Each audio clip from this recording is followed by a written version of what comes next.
means there's a lot of things to be discussed. Mr. President, great many thanks for receiving us. We feel very honored that you found the time to meet us. Perhaps I can start by shortly introducing myself and the colleagues and the delegation. My name is Dirk Schübel. I'm the newly appointed EAS Special Envoy for the European Union for the Eastern Partnership. But I'm not new to Azerbaijan. I've been many times here in past years in previous capacities, and I'm very happy to be back. And we are here, a whole delegation of special envoys, ambassadors for the Eastern Partnership from several member states. We are all appointed special envoys for the Eastern Partnership to launch maybe a reloaded Eastern Partnership, to modernize it in the given situation, because obviously it is, we know that in the current geopolitical situation, new ideas, new incentives are needed, more tailor-made approaches. And that is also the reason why we are here. We want to listen from your side as well. How do you see it from your perspective? What can we do better? What can we do more tailor-made in our cooperation with Azerbaijan? I think the cooperation has developed very well over the last few years. We are moving ahead on many fronts. Energy, of course, goes without saying. But also on the political side, I think we have done a lot of efforts. President Michel is very active. You have met him many times, and you saw him also, as we all are,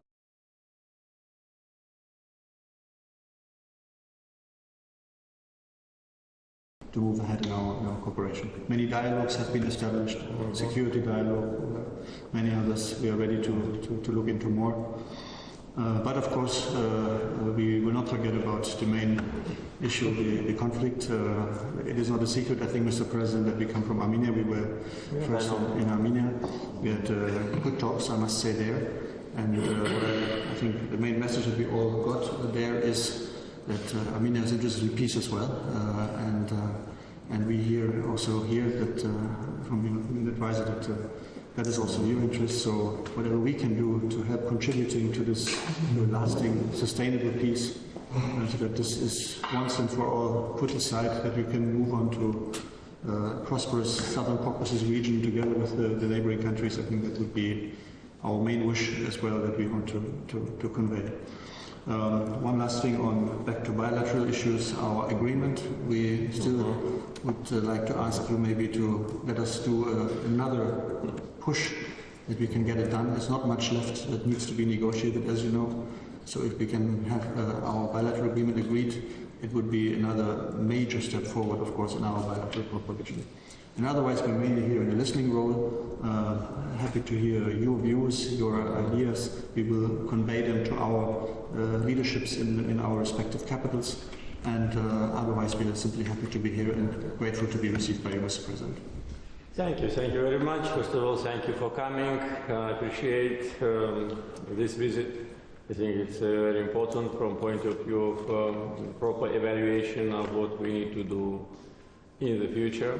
And in general, you know that the substance and agenda of EU-Azerbaijan cooperation is very broad, and we are very satisfied with the level of cooperation in different areas, in political, economic, energy, humanitarian, and other. And of course, with respect to Eastern Partnership, you know that from the very beginning of this program, Azerbaijan was very supportive and participated actively in different events, including summits. Now, I agree that it's a time to modernize it, to review what has been done, because it's already more than a decade has passed since the program was launched. And members of Eastern Partnership made their choice. So some of them signed association agreement, some of them joined the Eurasian Economic Union. The only one is Azerbaijan, which did not join none of the formats. And economic performance, economic stability, political stability, and of course liberation of our territories show that our foreign policy was based on pragmatism and was targeted. And the main target was to restore territorial integrity of Azerbaijan, which we have done 2 years ago. Therefore, of course, there is a need to see what the new opportunities with respect to Eastern Partnership. As far as we are concerned, we consider this program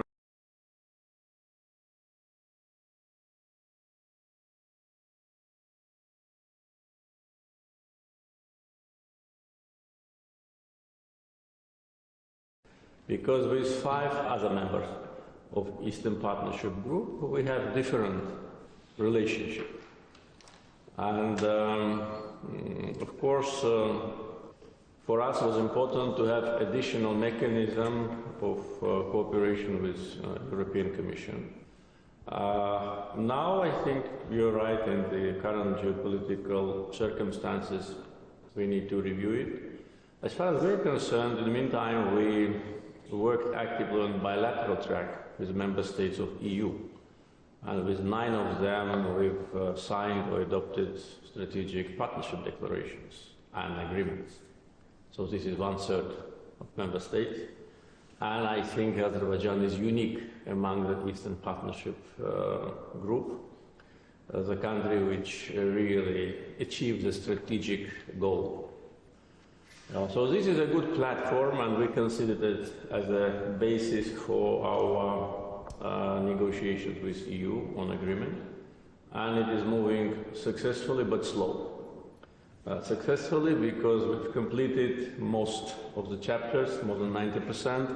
Slow that we got stuck with respect to the issues which we think can be resolved if we have political will from both sides. There are certain concerns in Azerbaijan because any agreement which we sign or plan to sign must give additional benefit to us and to our partners. So we cannot sign something which in a mid-term or long-term can create certain economic difficulties. Therefore, the chapters where we got stuck is basically, I think, trade, economic, and some other. I already gave instructions to our negotiators to speed up the process, and I think that there is a chance to finalize it. And I think that will be another important milestone in our cooperation. We will talk, of course, about energy development and energy diversification projects. We all know what we're talking about, but taking into account that you mentioned your visit to Armenia and that you got a message from Armenian leadership about peace. You know, we've heard these messages during all the years of occupation, that they want peace. And they were not sincere. We also wanted peace, but we also wanted our land back. They wanted peace, not giving the land back. This is the difference. And we had to resolve the conflict by force, and then by political means.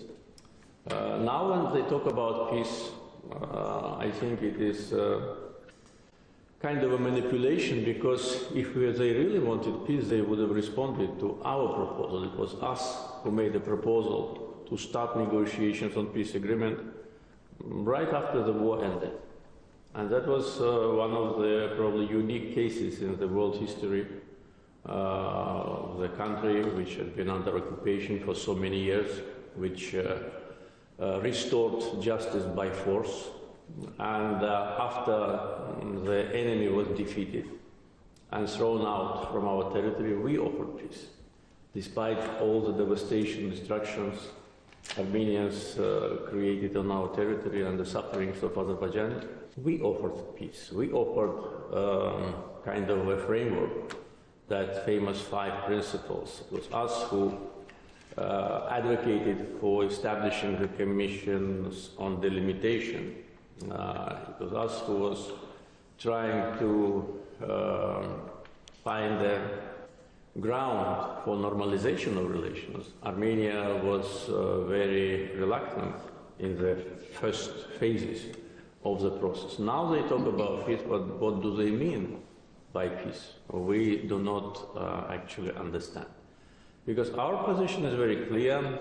It has been articulated many times publicly, and also in my contacts with the leaders of European Commission, United States, Russia, the countries which have been involved and now they're involved in the process of normalization, that we need to have two tracks, Armenian-Azerbaijan normalization process, and also issues related to Armenian minority in Azerbaijan, in Karabakh, with respect to their rights and security.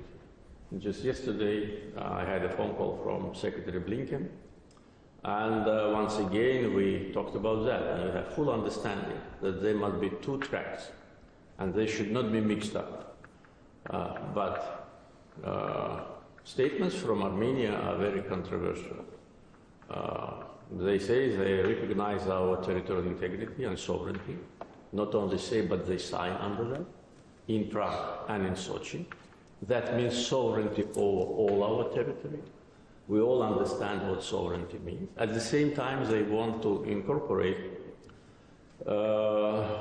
issues related to Armenian minority in Azerbaijan into our peace agreement. It will not work. It is not possible. And we will not agree on that. Therefore, we need to have a very clear position from Armenian government about the agenda. And I told recently, if they want peace, we want peace. If they don't want peace, well, it is their choice. We didn't have peace for 30 years. What was the end of the story, Armenia should not forget. Therefore, again, we need to judge their actions by steps, not by words, because their words sometimes contradict what they do or what they plan. I don't know whether you got a direct answer from Armenian leadership about that. I doubt, because they want to keep this ambiguity, which is not helpful. And also, the country which wants peace should refrain from very dangerous rhetoric, which Armenian officials afforded recently, comparing Azerbaijan to ISIS and Al-Qaeda. I think is a very dangerous rhetoric. First, because they acted as ISIS and Al-Qaeda, and ambassadors of EU visited liberated territories. They did the same what was done by ISIS and Al-Qaeda with respect to historical and religious heritage. It was not us, it was them. So they committed acts of terror, they committed genocide, they destroyed our mosques, not us.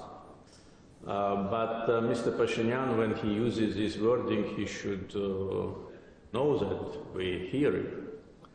And what will be our reaction, he should also think about. So it's not easy, and I think important is that Armenia actually openly declares what do they want. If they want to talk about rights and security of Armenians in Karabakh, it will not work. We are ready to talk about that with Armenians who live in Karabakh, with, not with those who have been sent from Moscow, having in their pocket billions of stolen money from Russian people, like a person called Vardanyan, who was transferred from Moscow there with a very clear agenda. But we are ready to talk to those people in Karabakh who live there and who wants to live there. And we are ready. And by the way, this process has started. If not for external interference and attempts to block this process from some countries, which I just mentioned, I think the process could have had a better dynamic. But it has nothing to do with Pashinyan and his government. As I said, and there is a I think, consensus between Azerbaijan, EU, United States and Russia, those countries and institutions, which Azerbaijan sees as those can be helpful.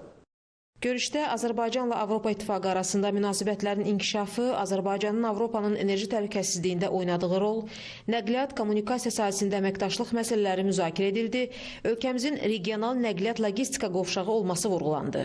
Söhbət zamanı Ermənistanla Azərbaycan arasında münasibətlərin normallaşdırılması və sülh sazişinin imzalanması, sərhədlərin delimitasiyası, regional təhlükəsizlik və qarşılıqlı maraq doğuran digər məsələlər